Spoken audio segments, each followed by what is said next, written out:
Hello, everybody. Good evening. And I'm talking to you today from Beijing, China. And my guest and someone very important that I wanted to have this conversation with, Craig Allen, the president of the US-China Business Council. Where are you today, Craig? Thank you, Emmanuel. I am in Washington, D.C. So let's start with the trade numbers. I think that the Trade Department's latest trade figures show that in the last year alone, 2022, trade between China and the U.S. Increased. Despite all of the tariffs in place on both sides. Where do you think that was coming from? So the numbers don't lie, and the numbers suggest an increase in U.S.-China trade for the third consecutive year to a record this year. And this trade is very large. About, if today is an average day, then approximately $2 billion will cross the Pacific Ocean between China and the United States.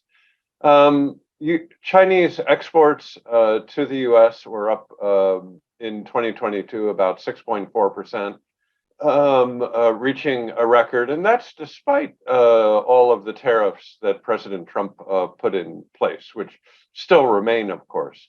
U.S. exports to China were also up about 2%.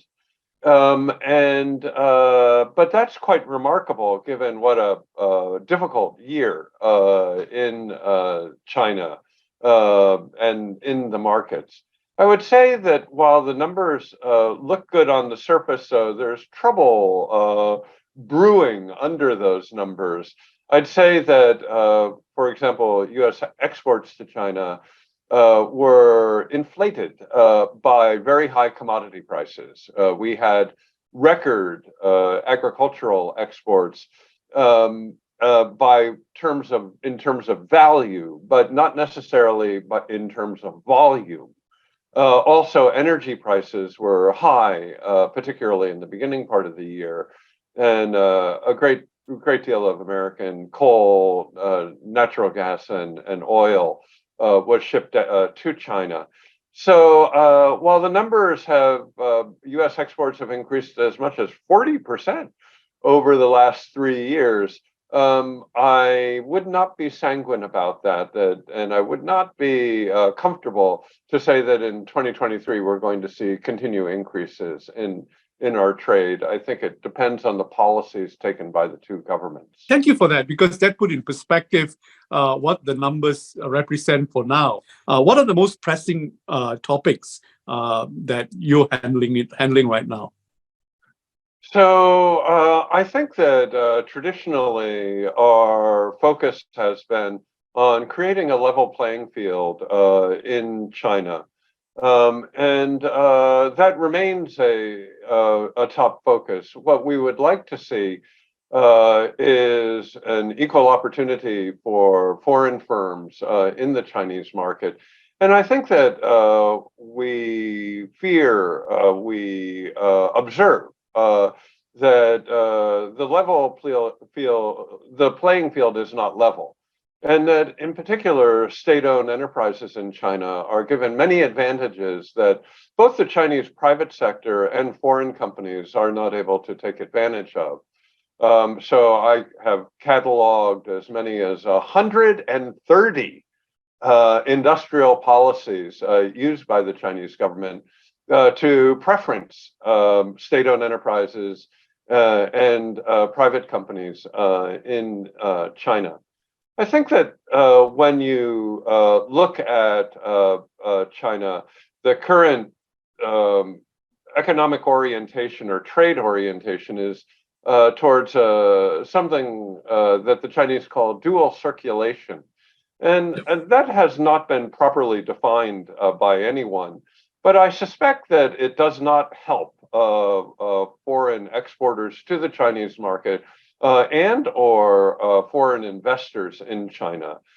And we saw this reiterated at the party conference in October, November, and continued emphasis on government and party control within the Chinese economy. And I would posit to our Chinese friends that that is economically inefficient and it will stifle growth. Rather, if you want to grow jobs, if you want to grow technology, if you want to grow China's integration in the world, then working in a more effective manner with China's private companies and multinational companies would get you to that destination. So China's economic policies are evolving, and we're hopeful that that they'll give us a fair, equal access to the Chinese market, as we believe we've been promised in the WTO, and China aspires to in Rcep and the CPTPP agreements. Those are all good ideals. We need to see them manifest in Chinese law and regulation, in Chinese government procurement practices, in SOE procurement practices. And I think that we have a ways to go before we can be satisfied that the treatment of foreign companies in the Chinese market is what we had agreed to when China joined the WTO. What you're saying is quite interesting, because what you're saying is if China, in a way, what you're saying is that if China was fair to its own private sector, then there's a fighting chance that it will also be fair to foreign companies trading in China. And that's kind of a perspective that has not been articulated before. Now, there's one area that China seems to be opening up, which is capital markets in some way, which is to encourage foreign, capital market players, fund managers, asset managers, hedge funds, to have licenses to access the Chinese market, as it were. Where do you think that is coming from, and what do you think that is all about? Let's talk about the capital markets. Yes, I would argue that 2022 was a brutal year for the Chinese private sector. And we see that in both profitability of Chinese private companies and fixed capital investment by Chinese private companies in China was about 0.5% in 2022. It was a terrible year in terms of profits. In the meantime, state-owned enterprises had a great year with profits up and investment up. And I think that that's exactly the opposite of what the Chinese government should want to see. Similarly, as kind of in tandem with the Chinese private sector, multinational corporations, certainly in Europe, America, the US, Canada, and Australia, are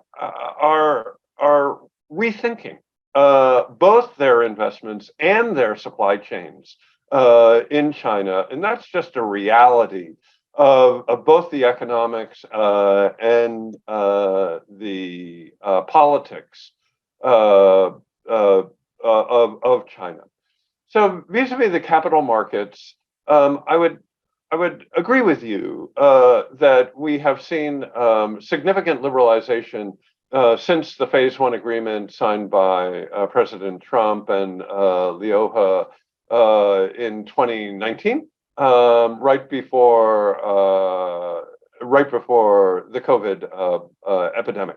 And that's a good thing. I think that the Central Bank of China and others within the current Chinese leadership, which is, of course, is about to step down, they recognize that capital allocation is not a strong suit for China's largely SOE-dominated financial sector, and that they recognize very wisely that they need foreign expertise for capital allocation, particularly at the long end. That they recognize that China has a demographics problem, has excess debt, and some quite significant financial strains. And they're trying to manage that by allowing in foreign companies to have greater access, on 100% ownership in the Chinese financial market. And that's a very wise move.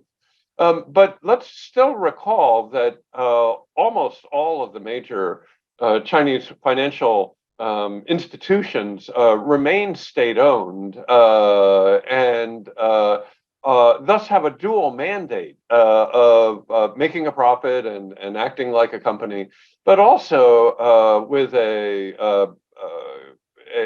requirement to address the concerns of the party and of the government. And so this hybrid model that you have in China across the financial industry is going to produce uneven results. So putting those foreign asset allocators on top of that, I think is a very wise thing. It will help to improve returns in China over the longer term. It'll help to manage the financial stresses that the Chinese have. China should be more integrated in the global financial world rather than less integrated. And that's an unsteady process here. It's not a linear process, but I think that at least over the last 5 years, the Chinese have moved boldly in the right direction. You know, you've been engaged with Asia broadly and China very specifically since the 1980s.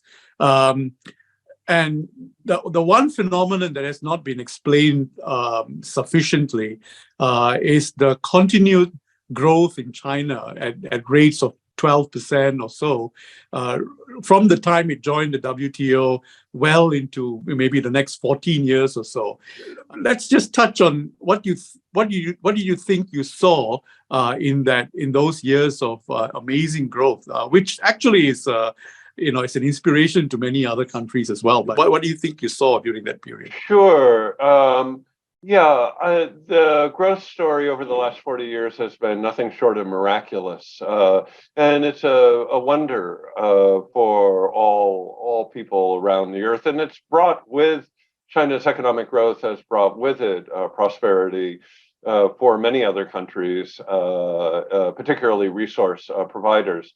And I think that if you had to choose the how and the why, one could look at the 1.4 billion Chinese people and recognize how hard they work, how smart they are, and how innovative they are, and that they deserve all the credit for this economic transformation. Now, that is in the context, however, of smart both macro and microeconomic policies. On the macroeconomic side, I think that you hit the nail on the head when you noted China's joining the WTO. And we could say that more broadly, China's integration in the global economy has been, the greatest economic event of our lifetimes. And it has benefited and hurt both many people. It's affected everyone on Earth. And so, at least in my view, it is that the degree of integration in the global economy is the key determinant here. And the more integrated in the global economy, the better the globe and China will do. And the less integrated in the global economy, the worse China is going to do. And I think that the economic administrators under Jiang Zemin and his successors have been very clear that they wanted fulsome integration in the global economy. To me, that's less clear now. As I look at dual circulation, as I look at the emphasis in the Party Congress on national security, as I look at the Chinese government's unwillingness to approve projects, major projects that will lead to investment. As I look at the use of standards and intellectual property rights and government procurement, I get worried that that the, if you will, the direction of the momentum of regulatory change in China is towards more restrictions, not more opening up. And while within the party Congress, there was the reinstatement of the requirement for reform and opening. I think what's more important is to look at the specific laws and regulations going into place to determine whether or not that's helping or hurting, if you will, fair market competition in China. And what I'm seeing is state-owned enterprises doing very, very well, the Chinese private sector doing poorly, and foreign companies wondering whether or not they should continue to invest. So I do think that we're at a little bit of an inflection point here, where the Chinese government is going to have to make clear whether it's going to continue to integrate into the global economy, or that its concerns about national security are so intense that it would prefer not to continue to integrate in the global economy. It's sort of, you could choose control or growth. You have to set the dial somewhere between full control and all-out growth. Where will that dial fall?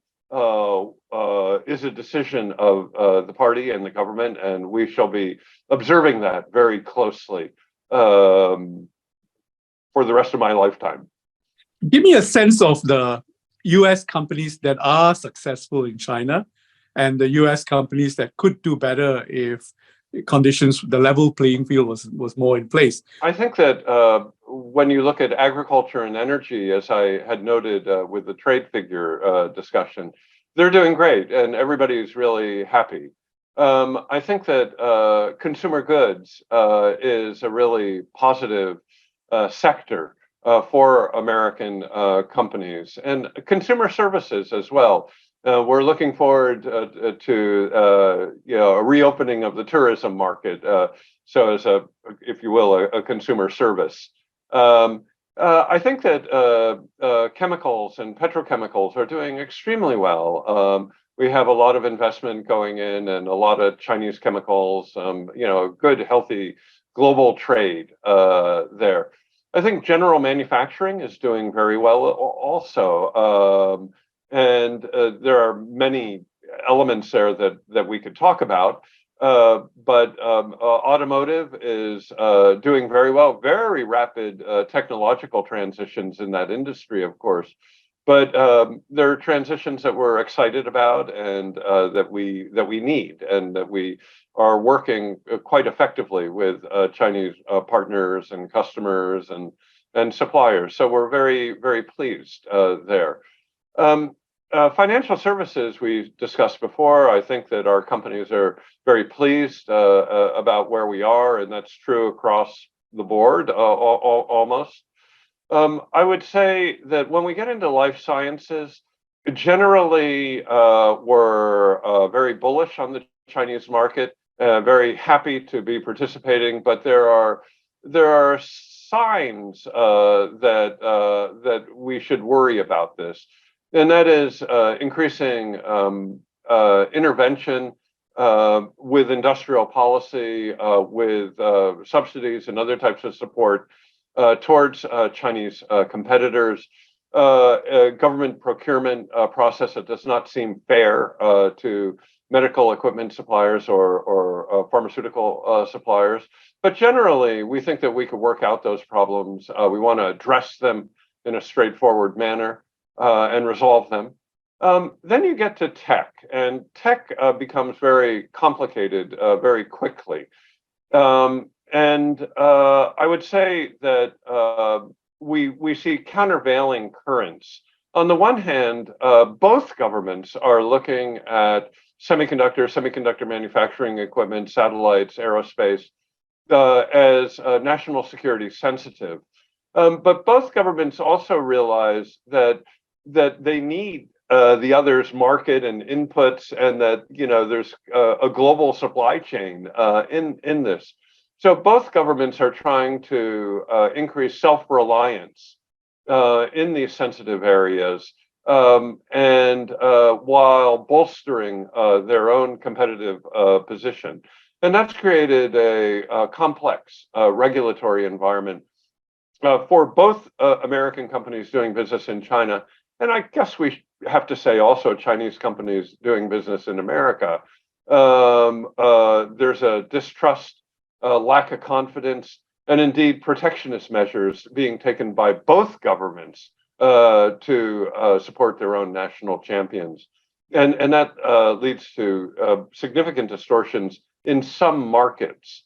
I think that we would be naive to believe that that's going to go away. I think that that's a part of a permanent setting.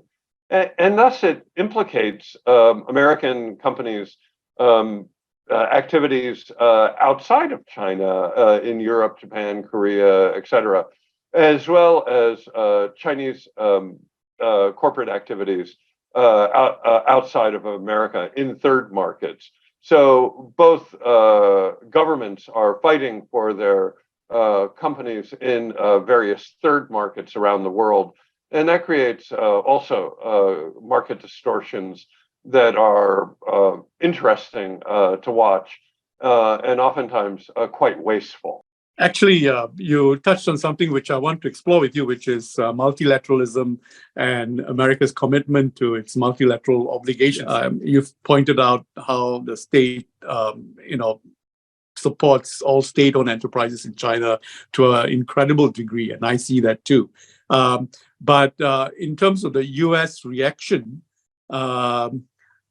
what is your sense of the sentiments that it throws out, the issues that it throws out, the U.S. defensive legislations more recently? I think that the Europeans are very upset with Washington, and our friends in Korea and Japan are none too happy as well. And they are quite explicit about their concerns about the use of industrial subsidies in the Inflation Reduction Act and in the CHIPS Act, and the fact that those subsidies may be drawing investment out of Europe or Japan or Korea at their expense. So I think that Brussels feels that this is a form of subsidization that would be prohibited under the WTO. And so it's not only the Chinese who are unhappy with these subsidies.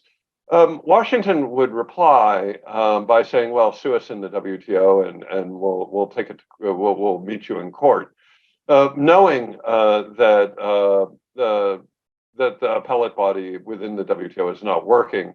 And leading on to your next question, I think that the administration's rebuke of recent WTO decisions has been regrettable. That we need to, all countries, if they take on an international commitment, really should meet those commitments. And I think that the decisions within the WTO concerning the tariffs, for example, or concerning Hong Kong's status should be respected, and that we need to be careful, and indeed all countries need to be careful about overuse of the national security exception, because if everything is national security, then nothing is national security, and the global infrastructure, trade infrastructure, is really at risk. And I think that that's where we are right now. Can the WTO survive U.S.-China's trade tensions and distrust and animosity? And I don't know the answer to that, but I fear that it will be difficult. So now let's take that.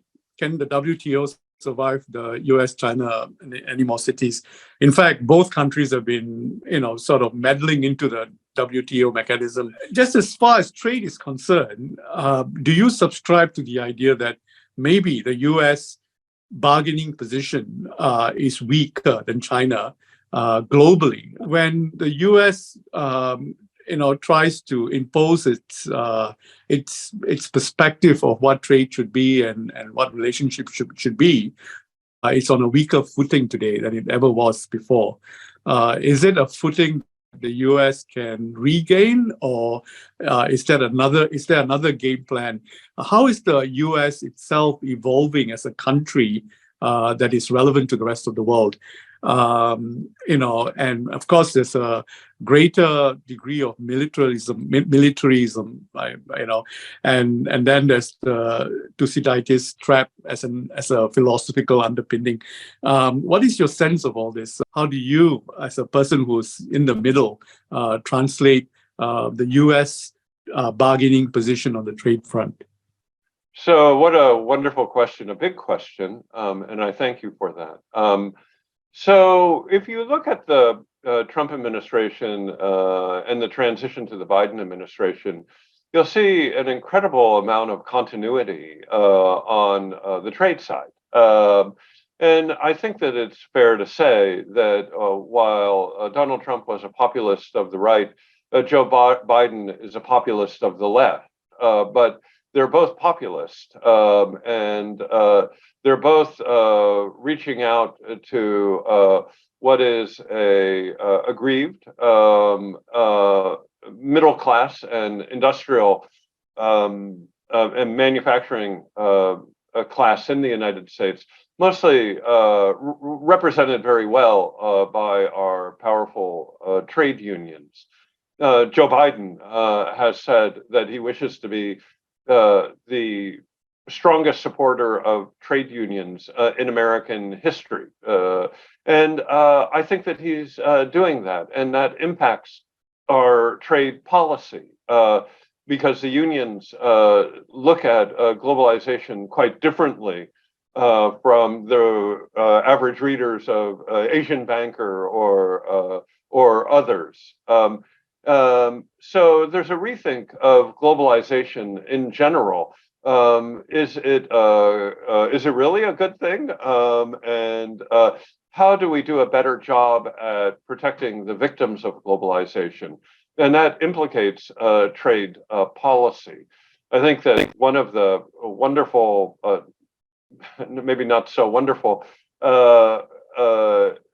phenomenon of globalization is that indeed it increases inequality in every country. Internally within every country, inequality increases. And we've certainly seen that in the United States as a result of the deindustrialization, particularly of labor-intensive industries, as they've moved to China or to Mexico or wherever. And there's a social response to that. And I think that demographically, we're not growing as rapidly as we had been as well. So there's just simply not going to be the global growth that there had been in the past, and therefore redivision of the stakes might make political sense.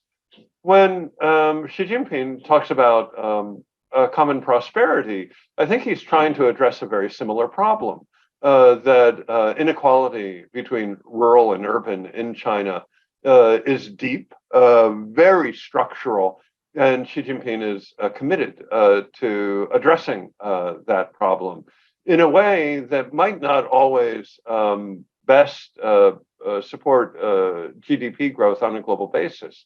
So both governments are grappling with similar problems, and I think no one has found really an answer to that's going to fit for the medium and or longer term. And indeed, as we grapple for these answers to our internal domestic tensions that could exacerbate global tensions, trade frictions, investment frictions, and indeed even political frictions. So we need to be very careful about that. TPP was American-led. It worked. It held the whole region together. It brought out the potential of a diverse set of countries, in the Pacific rim.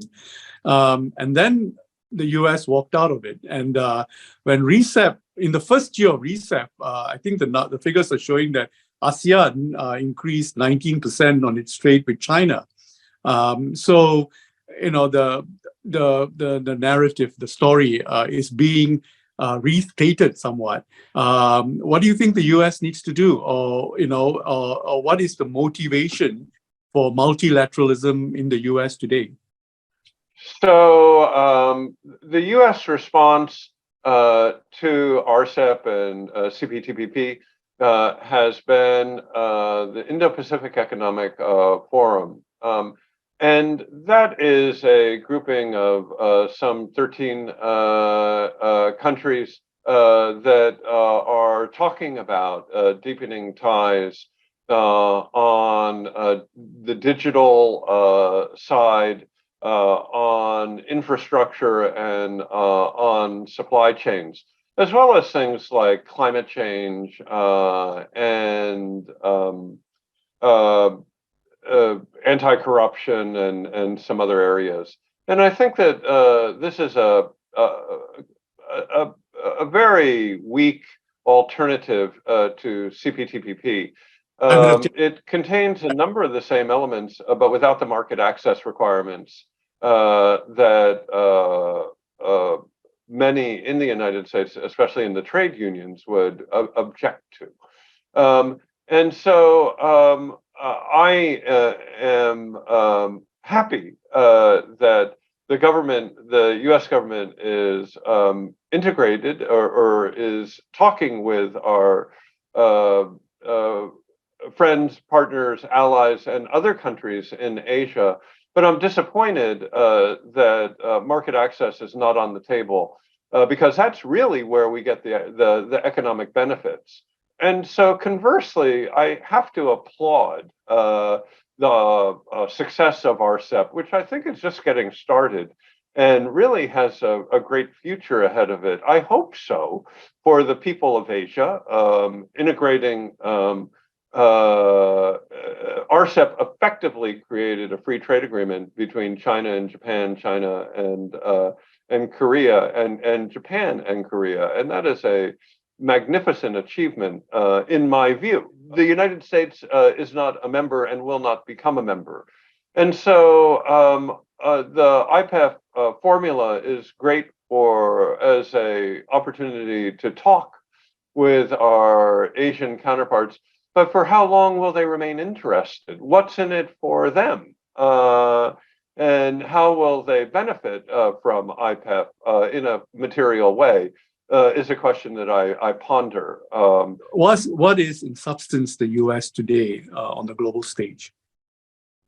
So I think that, as I noted before, the Biden administration is a progressive, populist administration that is pursuing an agenda for American workers and with a strong bias towards unionized labor and the manufacturing sector. And if you look at the Ipef, if you look at the Inflation Reduction Act, if you look at the CHIPS Act, you see that through line coming through very, very clearly. The lack of skilled engineers and workers is a huge problem. In addition to that, I think that we need to be concerned about global overcapacity in favored industries. The chip industry is notoriously famous for volatility with high highs and low lows, and all this capacity, government sponsored capacity going into the chip industry doesn't mean that those monies will be effectively utilized at all. And we're also in on a monetary sense, very much fighting inflation through higher interest rates. So we're at an inflection point here that's very risky, and that we need wise leaders to manage this, thinking not only of our own internal domestic politics, but how does it affect Sri Lanka? How does it affect Pakistan? How does it affect the developing world, which is struggling in a high interest rate environment with a lot of debt? And those are grave concerns, and I hope that they're at the top of the agenda, both in Beijing and in Washington. Certainly, they deserve to be. Is that there is a certain ruthless market economy in operation in the U.S. and because of that, you're saying leave it to market forces to take us where we should go, and then for the political process to make its decisions from there. I mean, yeah, we are children of Adam Smith. We are children of the market economy. We recognize how effective that has been. And we also recognize that in the Wealth of Nations, Adam Smith said, that free trade is always the best policy, except in the case of national defense. And the issue then becomes defining what is national defense. And different people might have different takes on that.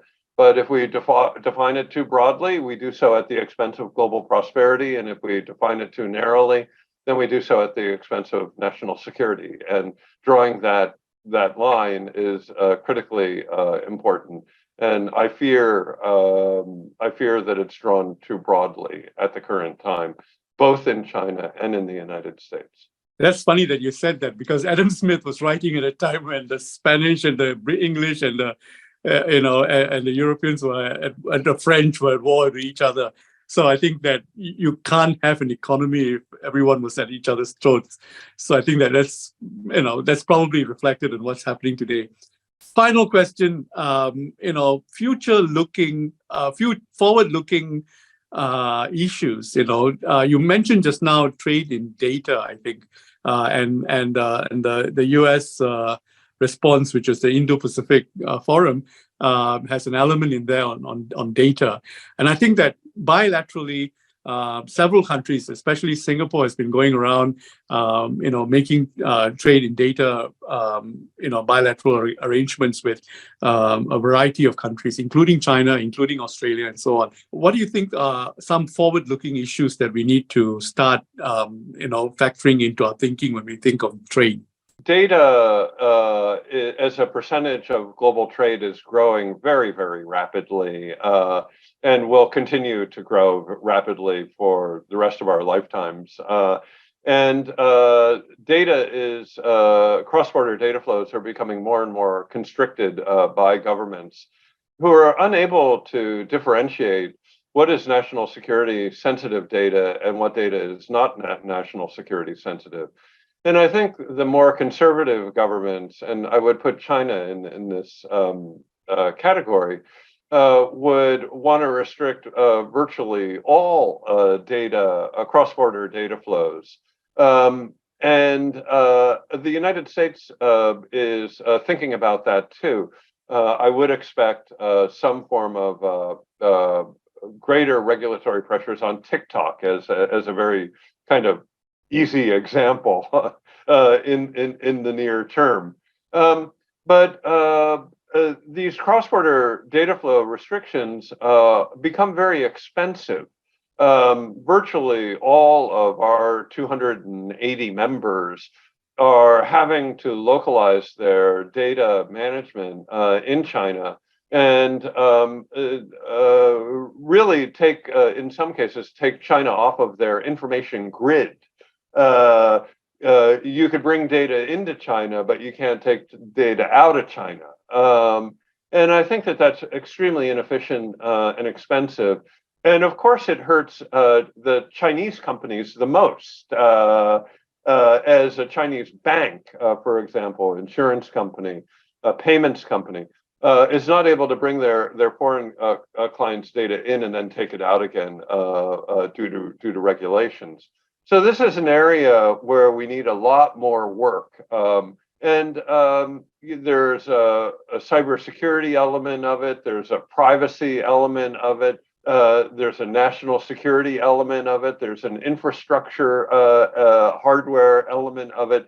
And it all is becoming more and more difficult and expensive and important for companies on both sides of the Pacific. Thus far, we have been able to avoid a conflict of laws between the United States and China on data.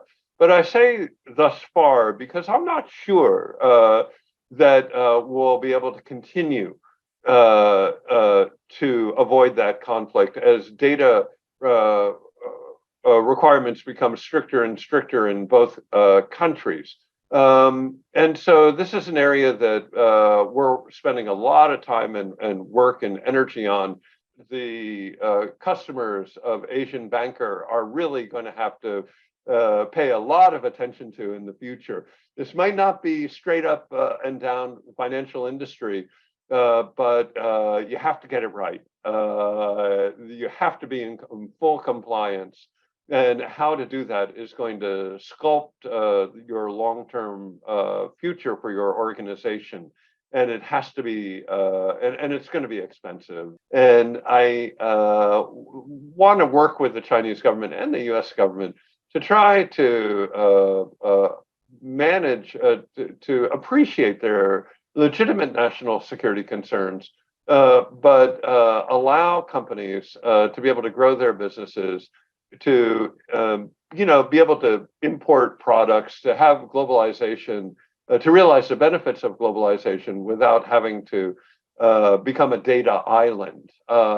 I think no country wants to be a data island, but at the same time, all countries need to protect their data national security. And the tension between those two becomes harder and harder every day. And we need to manage this intelligently. Craig, it's interesting that you said the Asian Banker, because in the 28 years or so I've been following banking, data was actually one of the first trade and services issue that the banking industry faced outside of China, but for all of the rest of the world. Craig, this conversation can go on forever, and I've really benefited from your perspective and your insights as someone representing, as you said, did you say 270 members of the US-China Business Council? What do you think you'd like to see happening, all things considered, knowing that we don't live in a perfect world? So I think that the United States and China need to talk to each other, and that COVID has really, we paid an extremely high price for COVID in the lack of interpersonal meetings. It's no accident that in Bali at the G20, Xi Jinping and Joe Biden were able to sit down face to face and work out a plan to begin more robust consultations. Probably most importantly, military to military, to increase our ability to avoid crisis and or manage crisis and avoid conflict. But I'd say that that's true across finance, environment, public health, any number of areas. So I hope it's not too much to ask that we just talk to each other. That would be a great start. Well, on that note, I think we'll leave the conversation for now, and I hope that we'll be able to talk again when there's much more robust development in the future. So thank you very much for your time with me. My great pleasure to be with you today. Thank you for this opportunity. Thank you for having watched this conversation to its conclusion. I'm interested to know what you think as the viewer or the listener or the person reading this conversation with Greg. And give me a sense of your ideas, maybe even questions that I may have missed. And the purpose of this conversation really was to take it off the grandstanding agendas that we hear about a lot on both sides, the pro-Chinese factions and the pro-American perspectives and so on, and try and drill it down to the real issues that we need to confront if we were doing business anywhere in the world. And give me your perspective to add to our understanding of what it is that we actually see and how we need to react to them. Thank you.